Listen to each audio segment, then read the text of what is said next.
lahat. Good morning po sa inyo lahat.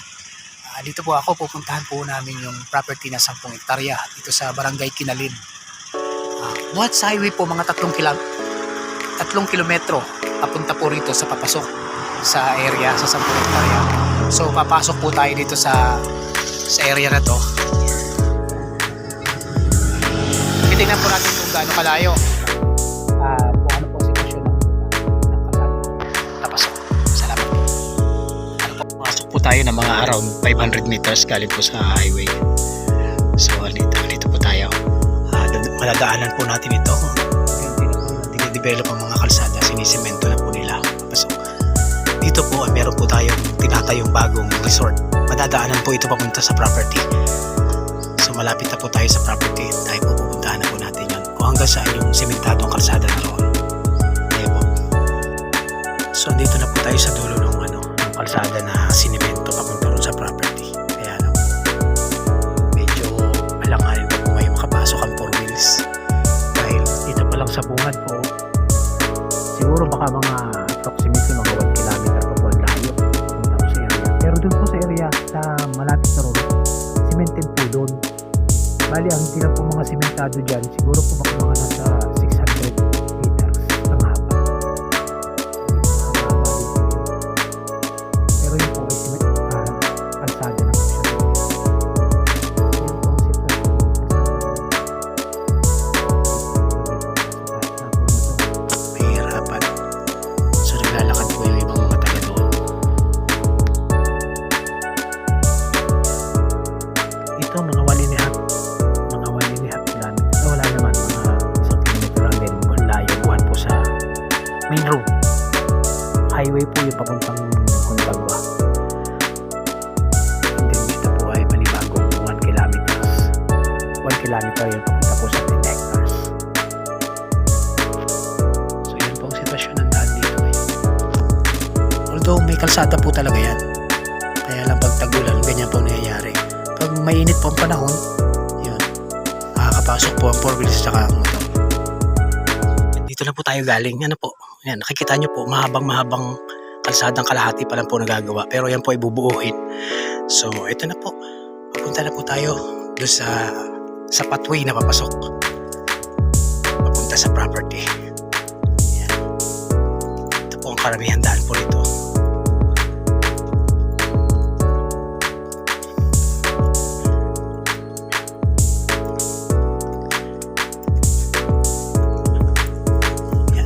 Karamihan po ay paggawa nitong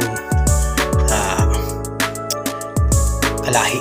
Yan po kanilang mga pinapagawang mga kalsada. So dito may kompletong may buo na. Ito po yung pathway na pupunta ron. Yan. Ito po yung pathway.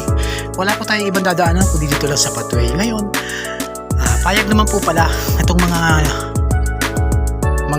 lote na ito na dadaanan ay pwede naman pong palawakin ito at papasukin ng 4 wheels. Nasa sa inyo lang po kung i-develop nyo kung paano nyo i-develop yung kalsada na gagawin papasok doon sa area, sa property. So ayan po, tara po doon sa area, sa loob, papasok. Tingnan po natin yung property. Po, galing po tayo sa kalsada na ating binabaybayan po. Pathway po ang ating papasukin ngayon. Titingnan mo natin yung pathway yung layo po napunta ko sa property.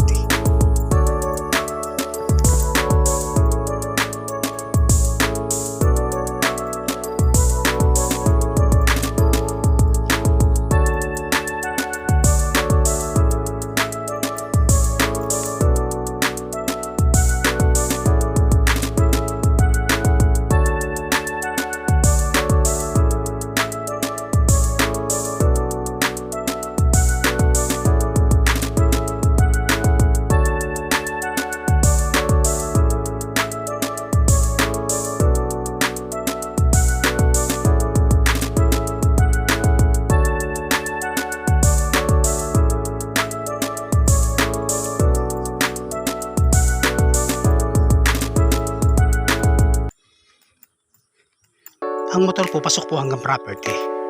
Kaya walang problema. Sa ngayon, kung 4 wheels po, wala pa po tayong access papunta rin sa 10 hectares.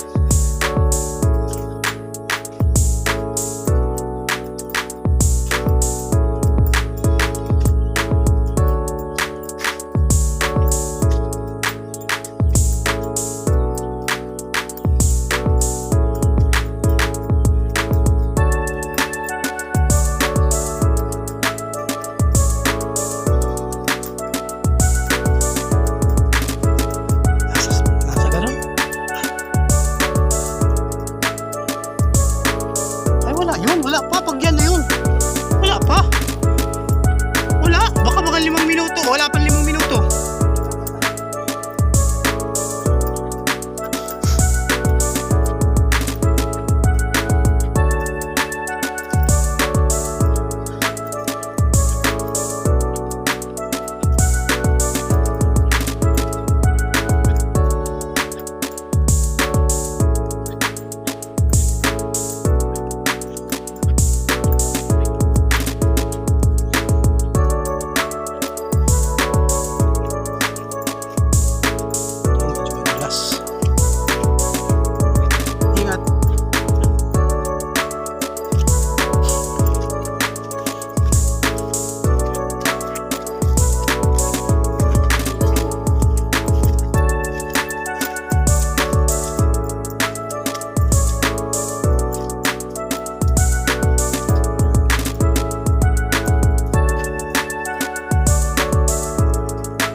May lilibanan tayong ilog.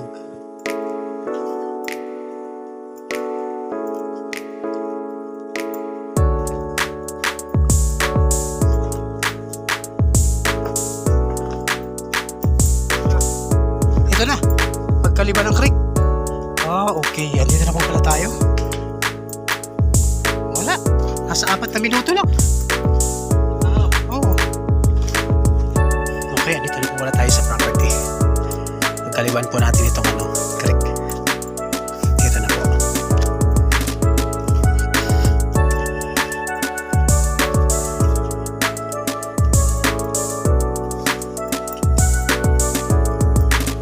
So yan, ito na po ang property. Tignan niyo po kung gano'n ang pagkaganda ang property ito.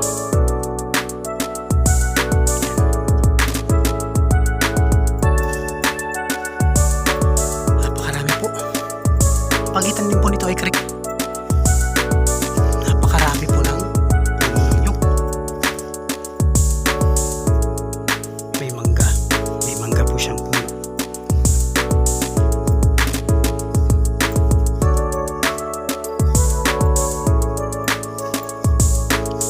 Mayroong mahogani.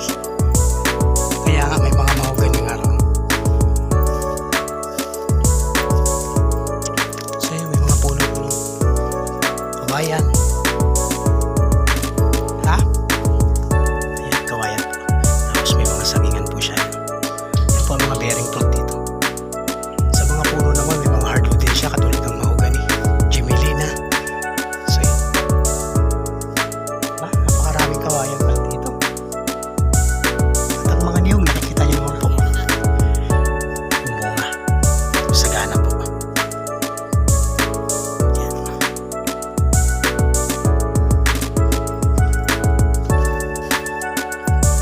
Ito po yung 10 hectares na ating ibinebenta. Ang presyo po ng may-ari 3.7, slightly negotiable. Pwede pa pong matawaran. So 37 pesos per square meter. So yan mga ka-farmlat, tayo po ay naglakad ng mga 4 na minuto sa pathway, cemented pathway po, buhat sa kalsada. So yan, pwede po ritong mag-alaga ng hayop. Pwede rin pong piggery kasi may mga creek po ang bawat paligid. So sagana po sa tubig, walang problema sa tubig. At ang kagandahan po nito, napakasagana rin sa puno ng niyog. Ayan po ang niyog. Kita nyo naman, itik na itik sa talim. Dito po ay walang tenant na nakatira, pero may mga nag-harvest po. Ayan, nag-harvest na lang sila. Ayan, may mga ilang bata pa na puno ng nara. Ito po ang kanilang koprahan. Hindi naman po ito almost 100% flat. Pero slight lang naman po yung nakikita nyo. Medyo may mga wave lang na lupa.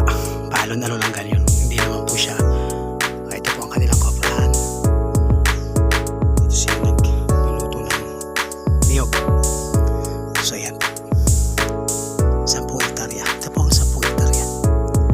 At ngayon po ang kanilang harvest. Hindi po nila niluluto. Ayan, nagkasalukuyan po silang nakawit ng niyog.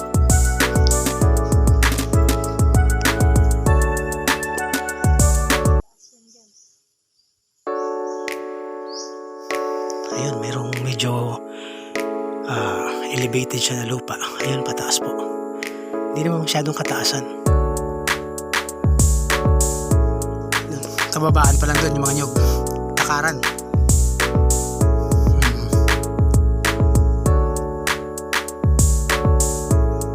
Mga ilan daw kaya nga dito? Mga puno, alam. Puno, mga ilan. Hindi pa lang kabisada na.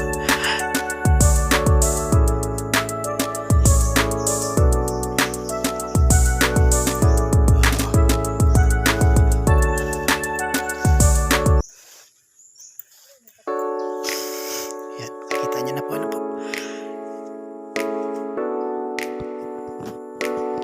May mga tanim din po na daranghita pala. Ayun, nakikita niyo yung malalaking kahoy.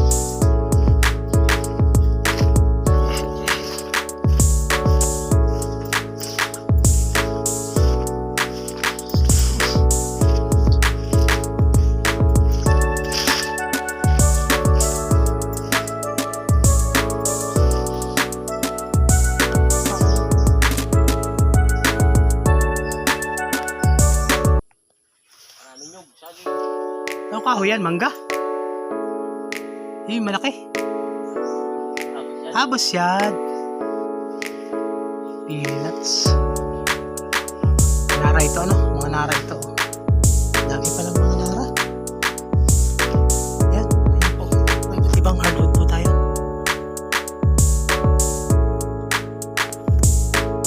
So yan po ang sitwasyon ng lupa rito. Okay naman po ang papel nito. Yan. May ilang puno ng kakao. Oh, hinog na yung mga kakao. Oh.